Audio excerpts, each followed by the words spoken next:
So, eto, dahil kakatapos ko lang mag-dinner and may gusto kong i-declare about this type of agreement. Kasi nga, sobrang gusto ko na talaga siyang i-share sa lahat ng may mga gusto lang din. Okay? So, let's start from the bottom. Kasi ayaw kong magmadali eh. Kasi, hindi talaga dapat to minamadali yung ganitong pag-i-invest ng mga product na meron ako. Ngayon, as a part of this company, okay, kahit maliit pa lang tayo, as a part of company, bali, kailangan ko rin yung tulong nyo. Okay? Ayoko na yung parang gagawin ko lang to ng mag-isa nang wala kayo. Okay? Kaya nga, I'm gonna give you good condition na lahat makakaunawa, kahit siguro high school makakaunawa neto. Okay, kung interested talaga siyang mag-invest ng product natin. Okay, what's the good thing about investing my product? Okay, number one, I have the reputable system na. I have the reputable skills na. So, as you can see naman, lahat ng mga information, detailed na mga inilahala ko sa social media ko. So, siguro naman, grabe naman, 'di ba? Sa tagal-tagal na nating nag-follow sa akin siguro diyan, nakikilala na ako kahit papaano naman lang din. Maraming salamat po sa inyo. Siguro naman may konting tiwala na rin na namumuo sa atin, 'di ba? Hindi ka man siguro makakapag-reach out agad sa akin, pero I'm sure kilala mo na ako. Okay? And by the way, okay, ako po si Mary Angelito Ralba. Yan po yung pinaka full name ko. So, I'm the owner of this item, okay, Me Time Studio, which is I do offer services in, tawag dito, nails, lashes, and SPMU. Pero, for the meantime, I do create my own brand, like sa nails and lash supply. So, it's a very demanding in the market once na mag-boom siya in a long run. Pero since hindi pa naman tayo ganun ka hindi pa naman ganun ka sikat yung product na yan kasi nga sumusunod pa sa steps from the beginning steps. So hindi pa siya ganun wala pa kayong masyadong idea na talagang ganap na ganap, pero as much as possible, kung kaya naman nating simulan ng hindi maging perfecto lahat, 'di ba? Kasi ayaw ko ng yung stress masyado.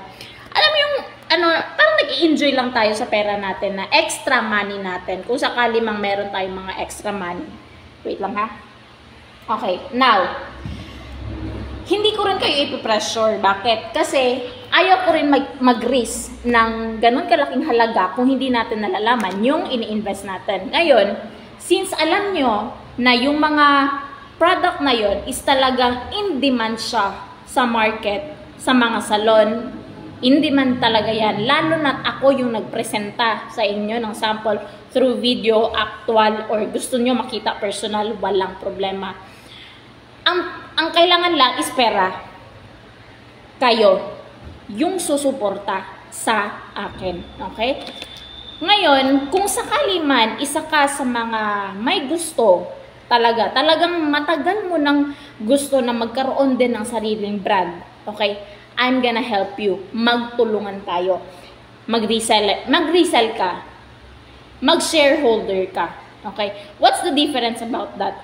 Hindi naman ako ganun galing sa mga academics ha, pero I have the smallest details lang na nalalaman about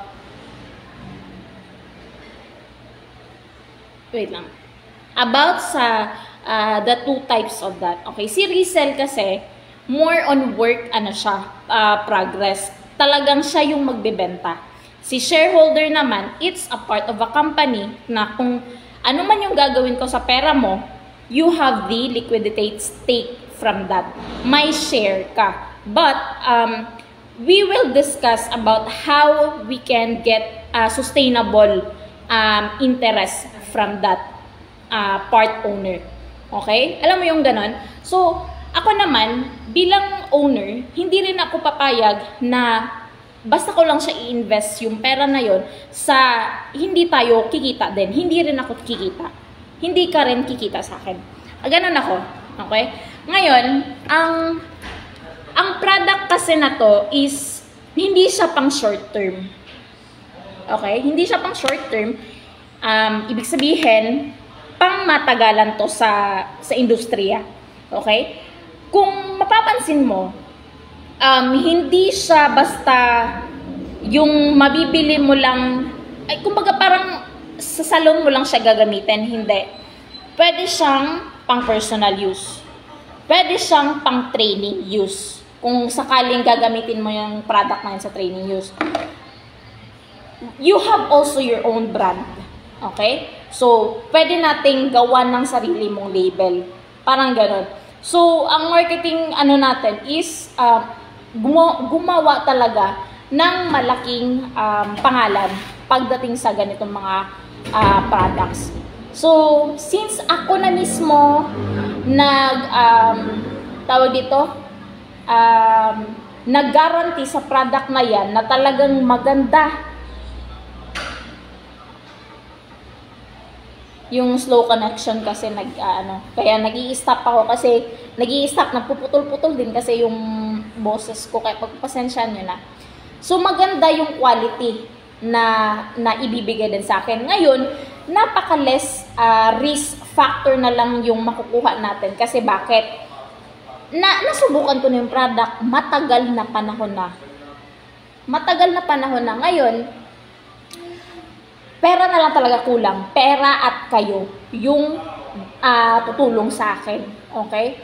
Ngayon, kung you have the money naman, na extra money, okay? For example, magbitiw ka lang ng kaya mo lang ibitaw. Diba?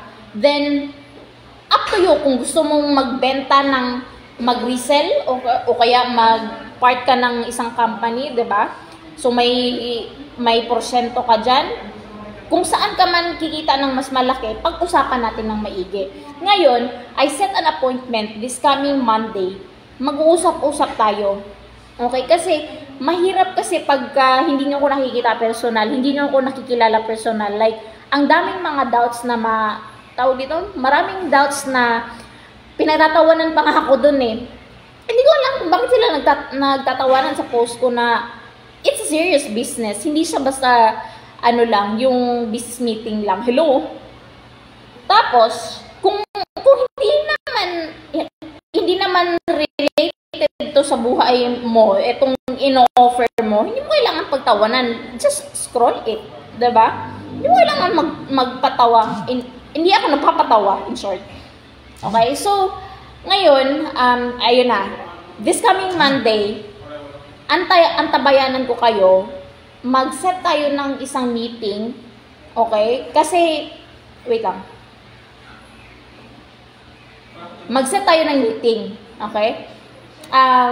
Yung solemn na place, maghahanap tayo ng solemn na place. Kung may gusto man, kahit isa lang yung dadalo, walang problema. Ang importante lang is ma-discuss natin lahat ng mga business plan natin dun sa mapipili mong reselling at saka yung shareholders ko. Okay, so ngayon, ayan na. Gagawin na natin yung part mo. In time naman, okay, meron tayong mga connection, i-add mo ko, i-follow mo ko para alam mo yung mga plan marketing strategies ko. Ngayon, makikita mo yung presyo na yung presyo ng produkto ko talaga. Yung pinakaano niya talaga, 'di ba? So, ayun, isa-set mo na, magdala ka ng sarili mong calculator para alam mo, mag-handouts ka, mag-notebook ka. Yun lang yung request ko sa inyo kung sakaling dadaluhan niyo ako this Monday. So, ayun, marami akong gustong gawin. Kung sasamahan nyo ko, mas maganda. Kasi mas mapaaga, 'di ba? Mas mapadali natin yung ganitong ano. Kasi ako, wala naman akong problema eh. May reseller man ako o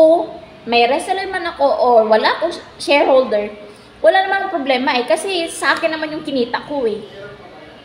Ang akin lang is mag-share lang din ako ng ideas ko para nang sa ganun, kayo din, kumita din sa part na yon. Kung sakali man lang kung sakali man lang na gusto mo ng extra income, hindi ka nakatunganga sa buhay mo ngayon, kung saan ka man ngayon, kung ano man yung ginagawa mo ngayon, may dapat, 'di ba? Dapat may silbi man lang tayo. Ganun 'yon. Tapos, kung gusto mo talagang matuto yung ganitong klaseng estratehiya, 'di ba? Dito ka. Mag-usap tayo kung paano tayo kumita. 'Di ba? We will not just only put our money in bank and hindi natin siya ipaparolyo. 'Di ba? Dapat ganun yung mindset natin ngayon kasi my God. 'Di ba? Tapos, ayun, kung magkakasundo naman tayo at alam ko na pareho tayo ng mindset, okay, let's set na. Go na. Gusto ko yung mga ganung tao kasi bakit?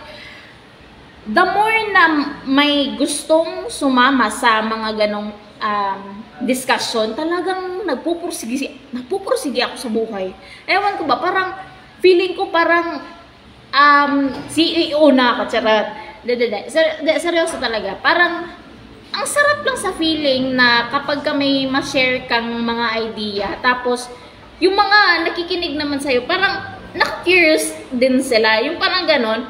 Tapos ako naman, parang na-overwhelm ako. Like, uy, sige na. Mag-usap na tayo. Go, kahit mga walang pera pa ba. Alam mo, yung pera darating naman yan. Pero we need to think first. Ito muna yung unahin natin bago papasok yung pera sa atin. Okay, ngayon, alam ko, natulog na yung iba siguro at hindi na makasubaybay sa I-follow nyo na lang kamo ako, tapos mag-usap tayo sa Monday. Ayun, let's set an appointment. Ako, meron akong daladalang dito, whiteboard. Hindi ko alam kung ano yung i-discuss dito. Pero siguro, I'll reserve na lang kami Monday. Okay, reserve na din sa aming Monday and sana naman lumayo sa akin para mas enjoy yung day off ko. Monday hindi ko. So, wala naman ako home service. Actually, ako mag-home service. Ayaw na mag-home service. Kasi sobrang nakakapagod na talaga. Pero syempre, meron naman tayong mga loyal client pa rin dyan at gusto pa rin ako kamong mag-service sa kanila. Hindi ko naman matatanggihan yan. Pero ngayon, sakaling bakante naman ako, ayun, I will spend the whole day as much as I can. Yung day off ko na yan is I will spend in my business, in my tawag dito. Eto na nga. So mag-uusap tayo, samahan niyo ako at mag-discuss tayo ng kung ano-ano. Ayan. Ayun, please. Sige na. Nagmamakaawa. Sige na. Sige na. Bye. Meron talaga kasi akong i-share, pero wala, ito lang muna yung naisip ko. Pero sa ngayon, okay, tuloy na natin sa Monday ha. Bye.